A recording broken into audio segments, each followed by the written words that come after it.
Welcome, dear friend, to this quiet corner of our shared world, and a profound thank you for choosing to rest your mind with us for a while. We have prepared for you a story spun from stillness and soft light, a gentle tale crafted with the simple hope of being a warm, comforting blanket for your thoughts, helping you to find that peaceful path toward slumber. If, as you journey into the quiet earth with us, you feel a sense of gentle contentment, please do feel welcome to lend your support by liking this story and subscribing to our channel, and perhaps leaving a kind word before you drift away. Before we take our first steps into the subterranean world of the root weavers, we shall first pause for a moment of shared breath, allowing the day to settle. Let us now find our way to true comfort, settling into our resting place as if we were a well-loved book being returned to a favorite familiar shelf. Feel the gentle support of your mattress and pillows, a soft and sturdy foundation that allows every part of you to feel held and wonderfully at ease.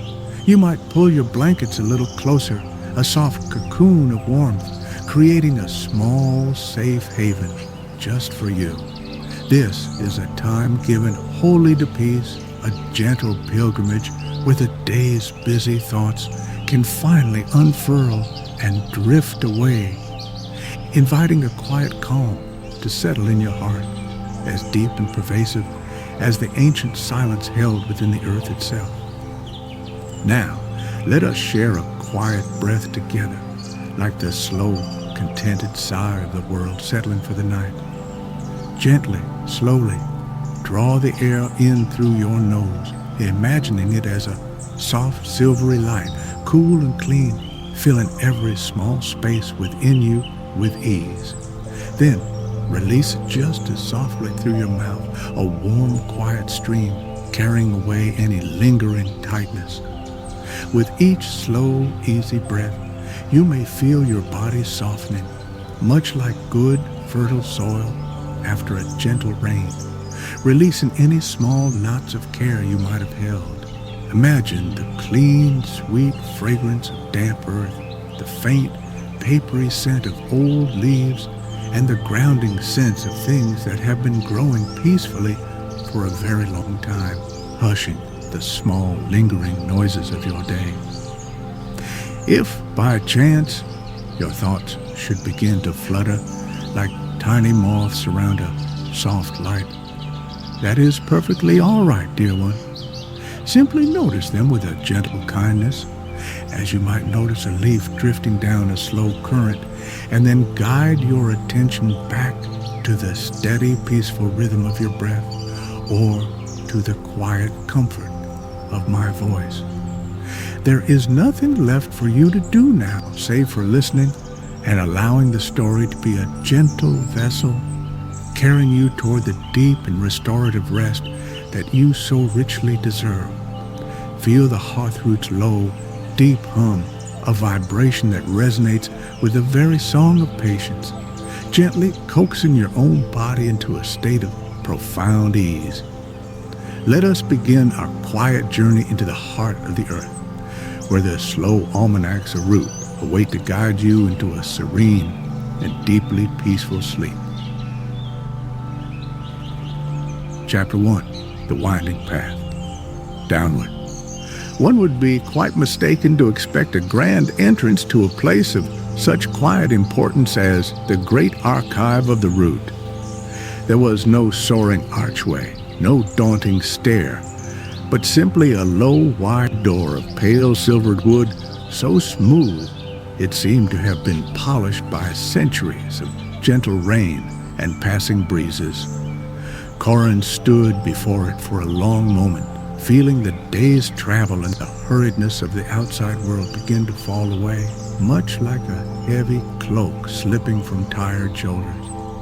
A soft breath of air, cool and carrying the most curious and comforting scent of sweet, damp earth, and something like old, well-loved paper, sighed from the subtle gap around the doorframe, a gentle and wordless invitation to a place of profound quiet.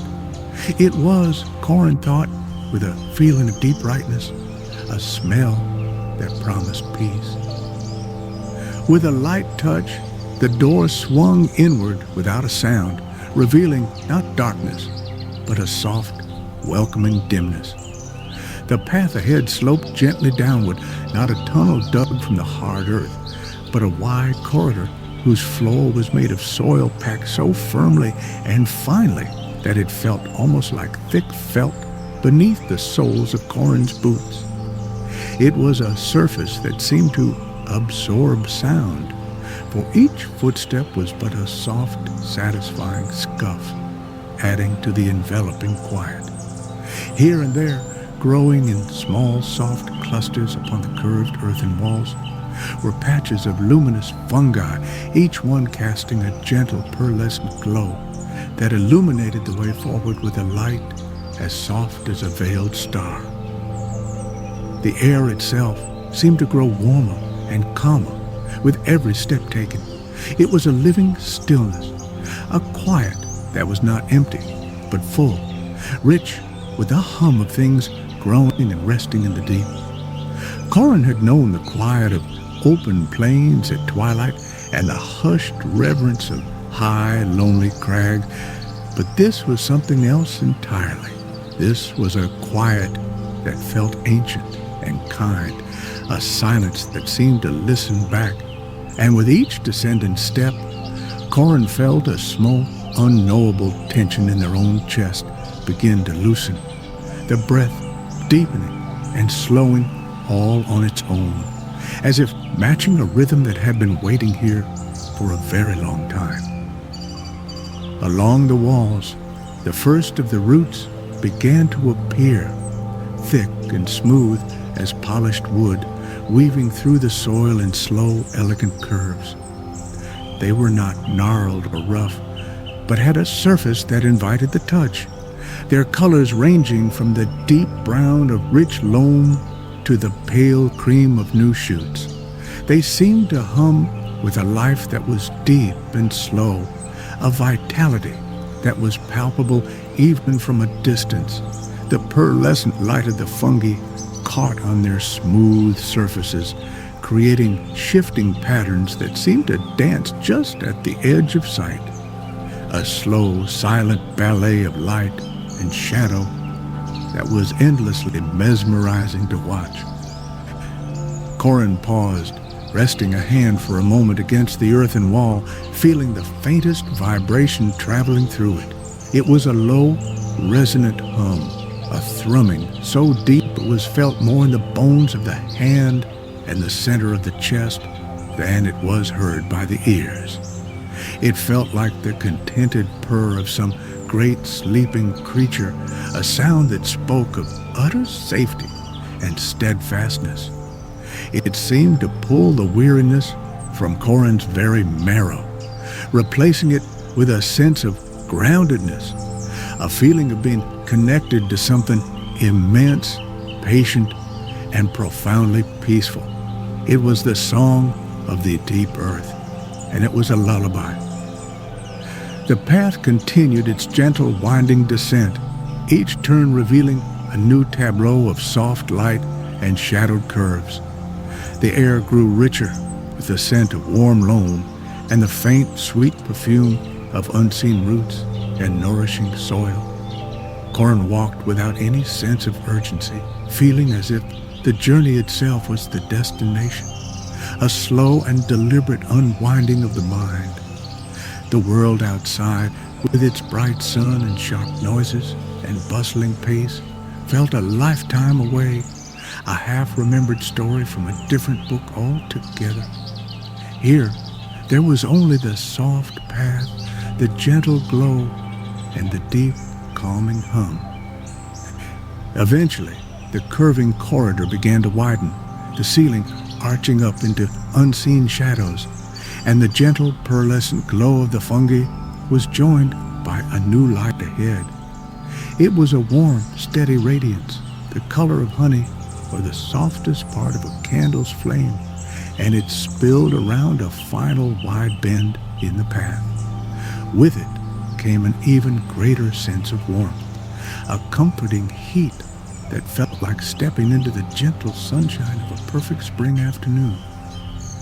Corin took a final slow breath of the cool, clean air of the passage before moving toward the light, feeling a quiet sense of arrival, a feeling of coming home to a place they had never been before. This new chamber was vast, far larger than Corin could have imagined, a great domed cavern whose distant ceiling was lost in a soft, impenetrable darkness. Yet the space felt not cavernous or empty, but full and deeply comforting, for its entirety was bathed in the warm, gentle light emanating from its center. There, growing from the very floor of the chamber, was what could only be the source of the hum, the light, and the archive's profound peace, the Hearthroot. It was an impossibly ancient root, as thick as a small cottage, its surface a tapestry of smooth, interwoven patterns, and from its very core, it pulsed with a silent, radiant warmth, a living, breathing heart for this quiet, subterranean world. Chapter 2. The Hearthroot Chamber. The warmth from the Hearthroot was a gentle, physical presence, a soft blanket of comfort that settled over Corin's skin and seemed to seep right through to the bone. It was not a heat that scorched or dried, but a living warmth that soothed, chasing away the last lingering chill of the world above. The light it cast was just as kind, a steady, honey-gold glow that softened every edge and filled the vast chamber with the peaceful ambience of a permanent, gentle sunset. All thoughts of the long journey fell away, replaced by a simple, profound sense of peace. This was a place one could rest in for a very, very long time. Near the base of the glowing root, a figure was kneeling, their attention wholly focused on a small, perfect patch of deep green moss. They were using a tiny rake carved from a single piece of pale, smooth wood to gently arrange the strands of moss. An act of such patient, gentle care, it was mesmerizing to watch. As Corin drew nearer, the figure looked up, and their face, framed by soft, dark hair, broke into a slow, kind smile. This was Finn, the keeper of the archive. There was a quietness about them, a serenity that seemed to be a part of the chamber itself, as if they too had grown here, nurtured by the same ancient peace. Finn rose with an unhurried grace, placing the small rake on a nearby ledge, and gestured for Corin to come and sit on a bench that was not built, but had been grown, a single smooth piece of root that curved perfectly to offer a seat. Without a word, Finn offered Corin a simple ceramic mug, warm to the touch and filled with a dark, steaming brew. The aroma that rose from it was nutty and rich, a comforting scent of roasted chicory and something faintly sweet, like toasted grain. Corin took the mug in both hands, letting its warmth spread through their fingers and palms, a small, tangible anchor in the profound stillness of the chamber. They sat there together in a comfortable shared silence, sipping the warm brew. The taste was as comforting as the aroma, earthy and wholesome, a flavor that seemed to speak of the good, dark soil all around them. There was no need for questions, no need for the clatter of conversation to fill the air. The quiet itself was a form of communication. It spoke of welcome, of safety, of a shared understanding that here, in the presence of the Hearthroot, all that was needed was to simply be. The gentle, low hum of the great root was a constant, soothing undertone to the silence, a soft vibration that seemed to tune the heart to a slower, more peaceful rhythm. From this vantage point, Corin could see the true scale of the Hearthroot. Its base was immense, wider than any tree Corin had ever seen, and its surface was not rough bark, but a smooth, intricate tapestry of interwoven strands, like countless threads of living wood spun together. The light it produced was not a surface effect. It seemed to shine from deep within, pulsing with a slow, steady beat, like a great sleeping heart. Its glow caught on the curved walls of the chamber, making the other, smaller roots that laced the earthen walls seem to ripple with soft, golden light. After a time, Finn pointed a slender finger towards a section of the Hearthroot's base. There, a new shoot, no thicker than Corin's thumb, was unfurling in a slow, almost imperceptible spiral. Its color was a pale, creamy white, and it seemed even more translucent than the rest of the ancient root. It was a small, perfect thing, a testament to the quiet, unceasing life that permeated this place. Watching it was like watching time itself slow down, each moment stretching into a long, peaceful stillness. It was a lesson in patience, taught without a single word. The warmth of the chicory brew spread through Corin's belly, a pleasant, gentle heat that mirrored the warmth of the chamber. A feeling of deep, restful contentment settled in, a sense that every part of the body was finally, truly at ease. The shoulders, which had been unconsciously held tight for so long, softened and lowered. The breath flowed in and out, slow and even, without any conscious effort. It was the kind of deep relaxation one often seeks, but rarely finds. And here it was, offered as freely as the light and the warm air. As the last of the brew was finished, Finn took the empty mug with another small, kind smile and gestured toward one of the many arched openings that led from the main chamber into the deeper parts of the archive. The gesture was unhurried, an invitation rather than a command. It promised more wonders, more quietude, more of the deep, restorative peace that this place held in such abundance. Corin rose from the bench, feeling lighter than they had in years. The body rested and the mind blissfully, wonderfully still, ready to follow the keeper into the silent, waiting libraries of Root. Chapter 3. Learning the Language of Touch. Finn led the way from the great warm chamber of the Hearthroot into a smaller connecting passage. Here, the golden light softened, mingling with the cooler pearlescent glow of the ever-present lumen fungi, creating a gentle twilight ambiance. The air was cooler too, yet still carried that comforting scent of clean earth and dry, papery leaves. The walls of this corridor were a dense lattice of roots, ranging in thickness from a sturdy wrist to a delicate thread, each one smooth to the sight and woven into a beautiful, complex tapestry of living wood. Finn did not speak, for words were not the language of this place. Instead, they paused before a particular root, one as thick as Corin's arm, with a surface the color of pale honey, and a texture that looked as smooth as water-worn wood. Finn simply placed a hand upon it, palm flat, and then looked to Corin, a quiet invitation in their eyes. There was no manual, no set of instructions. The only way to learn was to do, to feel, to listen with the skin. Corin, feeling a sense of gentle anticipation, mirrored the gesture, placing their own hand beside Finn's on the root's surprisingly warm surface. At first, there was only the sensation of the living wood itself. It was smooth, yes, but held a complex micro-texture, a landscape of almost imperceptible ridges and valleys that told of its slow, inexorable growth through the soft earth.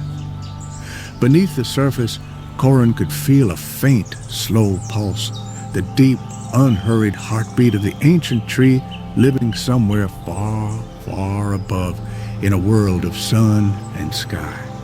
It was a profoundly calming rhythm, a direct connection to a life lived on a scale of centuries, and Corin focused on that steady beat, letting it fill their awareness. Then, as Corin's mind quieted further, letting go of expectation, something new began to filter through. It was not a thought or an image, but a pure sensation, a memory held within the wood. It was the feeling of warm, gentle sunlight filtering through a canopy of broad green leaves, dappling the forest floor far above. It was a feeling of deep contentment, of being nourished and safe. There was no story in the conventional sense, no characters or plot, only this profound, lingering feeling of a peaceful summer afternoon, a memory absorbed and held by the root for countless seasons. Corin drew in a slow breath, utterly captivated by this silent sensory language. Fenn guided them onward, deeper into the archives, pausing now and then at other roots. Each one offered a different story, a unique tapestry of sensation. One, a dark, slender root, held the memory of a cool, gentle rain. Corin could feel the impression of soft droplets seeping slowly into the soil, a sense of thirst being quenched, a deep, sighing relief. Another wider root with a reddish hue offered a feeling of crisp autumn air and the sensation of leaves letting go, drifting down in a slow, silent cascade. These were not dramatic events, but the simple, peaceful cycles of the world preserved in perfect tactile tranquility. Corin began to understand that to read these archives was not an act of intellect, but one of surrender. It required letting go of the need to analyze or define, and instead to simply be open, to receive the gentle impressions as they came. The more Corin relaxed, the clearer the sensations became. The process itself was a form of meditation, a deep and focused listening that quieted the constant chatter of the mind, replacing it with a direct sensory experience of peace and endurance. The stories of the roots were stories of stillness, of patience, of the profound beauty in the slow, unchanging rhythms of nature. They came to a small circular chamber where a single, very old root spiraled down from the ceiling, its surface almost black and polished to a soft sheen by time. Fenn gestured to it, indicating it was one of a special kind. Hesitantly, Corin reached out and laid a hand upon its ancient surface. The feeling that came from this one was different. It was not a memory of the weather or the seasons, but a deep, resonant feeling of connection, the faint, thrumming impression of all the other roots in the archive, a sense of a single, vast, leaping consciousness. It was the feeling of community, of belonging, of being one small part of a very large, very peaceful whole. A profound sense of awe and gratitude washed over Corin. This place was more than a library. It was a sanctuary, a living testament to the gentle, enduring power of the natural world. Each root was a verse in a long, slow poem about existence. To be here, to be allowed to feel these quiet stories, was a gift of immeasurable kindness. A small, contented smile touched Corin's lips, mirroring the one that so often graced Fenn's. The language of the roots was becoming clearer now, and it spoke only of peace. Chapter 4. The Archives of Scent and Sound. As Corin's awareness continued to deepen, shifting from the busy world of thought to the quiet realm of the senses, the archive began to reveal its more subtle secrets, the journey with Finn became less about guided touching and more about a slow, meandering exploration, an immersion into the very atmosphere of the place. Corin was learning that the stories were not just held within the tactile surface of the roots, but were also carried on the still, quiet air. In a long, straight hall, where the roots ran in parallel lines like shelves in a conventional library, a new layer of the archive's language became apparent, the language of scent. Corin paused, closing their eyes and breathing in slowly, deliberately. The ever-present smell of damp, sweet earth was the foundation, but woven through it were countless other, more delicate fragrances. Each root system seemed to exhale its own unique, faint perfume, a ghost of the life its tree had lived. Corin leaned close to a pale, silvery root and could detect the clean, crisp scent of frost on a winter morning, a smell so pure and cold it felt like breathing in starlight. Finn led them to another section, a small, warm alcove where a thick, reddish root coiled upon itself like a sleeping serpent. Here the air was different again, filled with the most surprising and wonderful fragrance, the rich, sweet scent of sun-warmed berries, a memory of a bountiful summer from a century past.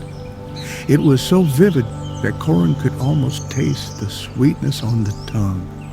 This was not a library of dusty facts, but a living pantry of sensory memories where one could breathe in the essence of a perfect day long since past. The journey continued into the deepest parts of the archive, places where the hum of the distant Hearthroot was only a faint, subliminal vibration. Here, in the profound quiet, another layer of sensory information emerged. It was a sound so soft it was almost a feeling, a murmur that seemed to come from the roots themselves. Corin stood perfectly still in the center of a wide, low chamber, tilting their head to listen. It was like the sound of 1,000 leaves rustling in a gentle, faraway breeze, or the soft shushing of a distant sea. Yet there was no wind and no water here. Finn, seeing Corin's focused attention, simply smiled and placed a finger to their lips, then to their heart. The message was clear. This was a sound to be listened to not with the ears, but with the whole body. Corin relaxed, letting the sound wash over and through them. It was the collective sigh of the roots, the audible ghost of their long, slow lives, the sound of millennia of patience. It was the most calming sound Corin had ever experienced, a sonic blanket that seemed to absorb any remaining flicker of unease, leaving behind only a state of deep, resonant peace. Corin spent what felt like a long, blissful time in that chamber, just breathing and listening. The constant soft murmuring of the roots became a kind of anchor, a focal point for a meditative state. Thoughts arose as they sometimes do, but they felt distant and unimportant, like clouds passing far overhead. They no longer held any power. The dominant reality was the gentle sound, the cool air, and the feeling of utter safety and tranquility. Corin felt their own inner world becoming as quiet and uncluttered as the chamber around them. In this state of heightened peaceful awareness, even the light seemed to carry information. The soft pearlescent glow of the lumen fungi was not uniform. In some places, it pulsed with a slow, steady rhythm. In others, it held a steady, unwavering light. Corin noticed that the fungi near roots that held memories of sunlight seemed to have a warmer, more golden tinge to their glow, Those near roots that remembered long, cold winters had a silvery, almost bluish cast. The entire environment was a symphony of interconnected, gentle information, a world that spoke its stories through every possible sense. Finn led Corin to a place to rest, a wide, flat ledge covered in a thick, cool blanket of the deepest green moss. It was softer than any mattress, yielding and supportive. Corin lay down, gazing up at the softly glowing fungi on the ceiling of the grotto, the gentle hum of the roots, the complex tapestry of peaceful scents, the soft visual pulse of the light. It all combined into a single overwhelming sensation of peace. It was a perfect harmony, a world designed for rest, and Corin felt a deep, profound gratitude for being allowed to experience it. Here, in the heart of the quiet earth, everything was beautifully, wonderfully simple. Chapter 5. A story grown within. Days, or perhaps cycles of waking and gentle activity, passed in the timeless peace of the archive. Corin no longer felt like a visitor, but rather a part of the quiet, living ecosystem. The rhythms of the world above, with its demanding clocks and sharp divisions of night and day, had faded into a soft, indistinct memory. Here, time was measured in the slow unfurling of a new shoot, or the gradual deepening of the chicory brew Fenn would prepare. Corin now moved through the earthen halls with the same unhurried grace as the keeper. A quiet contentment settled deep within their spirit. One cycle, Fenn led Corin to a new cavern, a nursery where the youngest, most tender roots were just beginning their long, slow journey. The air here was especially sweet, thick with the scent of new life and rich, fertile soil. Fenn handed Corin the small, pale wooden rake and gestured toward a patch of earth where a tiny, cream-colored root, no bigger than a piece of yarn, was pushing its way through the loam. The task was simple, to gently clear the soil around it, giving it space to grow, an act of quiet service to the archive. Corin knelt on the soft earth, the handle of the rake smooth and warm in their hand. With slow, deliberate motions, they began to tend to the nascent root. It was a simple, repetitive task, yet it felt profoundly meaningful. Each gentle pull of the rake was an act of care, a small contribution to the great, slow story of this place. The work required no thought, only a gentle, focused presence. Corin's mind was blissfully, wonderfully empty, focused only on the rich, dark soil and the precious, fragile life within it. As they worked, Corin's hand brushed against the tiny new root. Without thinking, they let their fingers rest there for a moment, closing their eyes as Fenn had first shown them. They expected to feel nothing, for what memory could such a young life hold? But a sensation did come, and it was a surprise. It was not a memory of sun or rain from the world above, nor the echo of a long-ago season. The feeling that flowed into Corin's palm was one of simple, profound peace. It was a feeling of being safe, of being warm, of being utterly content in the quiet, glowing darkness. And then, with a soft jolt of gentle recognition, Corin understood. The story this root was telling, the feeling it held, was not from the past. It was from the present. The peace, the safety, the warmth. It was Corin's own. The deep contentment that had settled in Corin's heart since arriving at the archive had been absorbed by this new, young life. They had become part of the archive's story, their own quiet joy now woven into the fabric of a new beginning, a memory for a future keeper to perhaps one day feel. A smile of pure, quiet happiness spread across Corin's face. There was no grand revelation, no sudden burst of light, only this gentle, dawning understanding.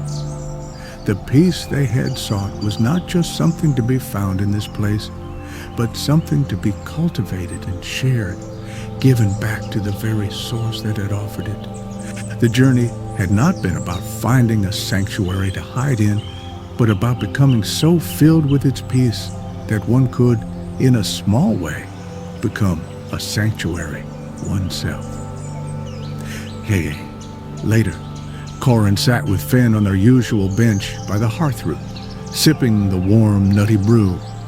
No words were exchanged about what had happened in the nursery, but as Finn looked at Corin, their smile was knowing and full of a deep, gentle warmth. The shared silence between them was richer now, imbued with a new layer of shared understanding and mutual appreciation. They were two quiet gardeners tending to the slow, beautiful stories of the earth.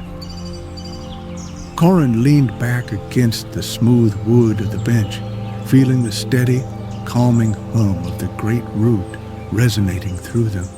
They gazed into its honey gold light, watching the soft, slow pulses that were now as familiar as their own heartbeat. A feeling of complete, utter rightness settled over them, a sense of having finally found their place, not on any map of the surface world, but deep within the quiet heart of things. The story of the archive would continue its slow, patient unfolding, and Corin, now a part of that story, was finally truly at peace. The tale did not end, so much as it softened into a long, restful pause, leaving the listener to drift on its quiet, peaceful current.